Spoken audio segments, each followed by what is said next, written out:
Hey guys, so welcome back to the channel. This is how to descale Breville espresso machine with tablet.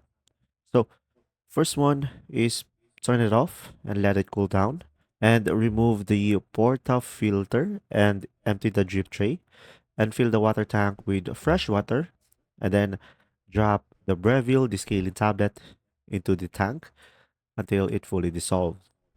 Now just simply enter the scale mode. So check your Breville's model manual.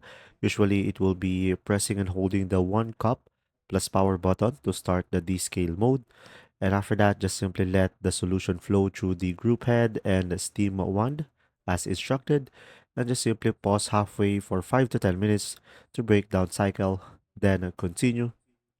Now, just simply empty the tank and fill with clean water and run a full read cycle, both the group head and steam one.